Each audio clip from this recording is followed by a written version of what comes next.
দেখতে দেখতে কিভাবে যেন 2 সপ্তাহ কেটে গেল। এখন আবার ফিরে যাচ্ছি কুমিল্লায়। হ্যালো এভরিওয়ান, আসসালামু আলাইকুম। Welcome back to my another blog. আশা করি সবাই ভালো আছেন। আমিও আলহামদুলিল্লাহ ভালো আছি। সকালবেলা ঘুম থেকে উঠে নাস্তা খেয়ে সব লাগেজ টাগেজ গুছিয়ে রওনা দিয়ে দিলাম আমরা কুমিল্লার উদ্দেশ্যে।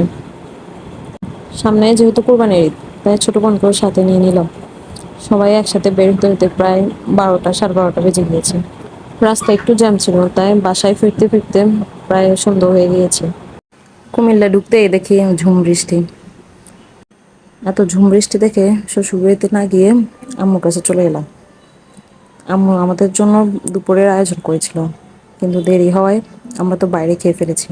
তা আম্মুর ওখান থেকে সন্ধ্যায় নাস্তা করে রাতের জন্য খাবার নিয়ে আবার শ্বশুরবাড়ি চলে আসলাম। বাসায় ঢুকে দেখি বাসার অবস্থা খুবই খারাপ। তো রাতে কোনো রকম একটু গুছিয়ে ঘুমিয়ে গেলাম। আর সকালবেলা এই যে বারান্দায় এসে দেখি যে কয়েকটা গাছ মারা গেছে আর কিছু মরিচ ধরেছে। মরিচগুলো তুলে নিলাম। আর এই যে কলমি শাক, তারপরে পুদিনা পাতা, এগুলো বেশ ভালোই বড় হয়েছে। আর ফুল গাছগুলো ভালোই ছিল, একটাও নষ্ট হয়নি, সবগুলো সুন্দর ফুল ফুটেছে। টমেটো গাছটা আর পাই নাই, টমেটো গাছটা একদম মরে গেছে। কি সুন্দর ফুল ছিল টমেটো গাছে। এই যে এগুলো ছিল বারান্দার গাছের কাঁচামরিচ।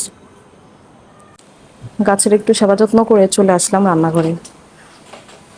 এই যে এখানে কিছু লাউ শাক আর কুমড়ার শাক আনিয়েছি খালাকে দিয়ে। এই যে এখানে লাউ শাকটা পরে রান্না করব, তো এটা এখানে ফ্রিজে রেখে দেবো।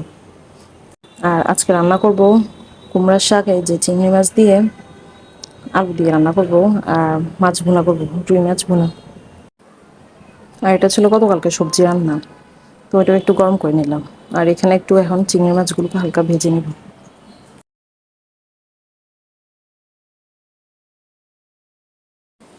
তেল গরম হয়ে গিয়েছে, এখন চিংড়ি মাছটা ভেজে নিচ্ছি।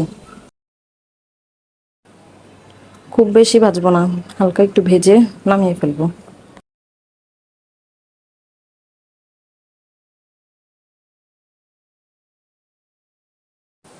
যেহেতু বেশ কয়েকদিন বাসায় ছিলাম না, তাই রান্নার পাশাপাশি বাসার অন্যান্য কাজগুলো করে নিচ্ছিলাম। আর এদিকে আমি ভিডিও করতে ভুলে গিয়েছি, তো এখানে রান্নার শেষ পর্যায়ে সব কিছু দিয়ে আমি আর ঝোলটা একটু কমিয়ে এলে পেঁয়াজ রসুনের একটু বেরেস্তা দিয়ে দেবো। এই যে আমার রান্না শেষ, এখন চুলা থেকে নামিয়ে নিচ্ছি।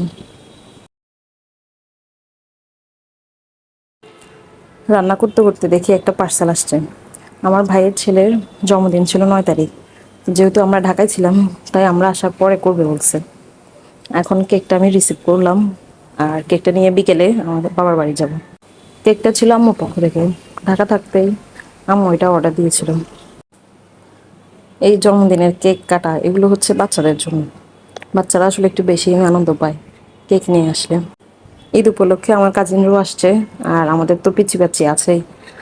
তো সব মিলিয়ে যাতে সুন্দর একটা দিন কাটাতে পারে, সেজন্য কেকটা আনা। বার্থডেটা কীভাবে সবাই মিলে সেলিব্রেশন করেছি সেটার ভিডিও থাকছে আগামীকালকের ব্লগে। তো আজকের মতো বিদায়, আল্লাহ হাফেজ।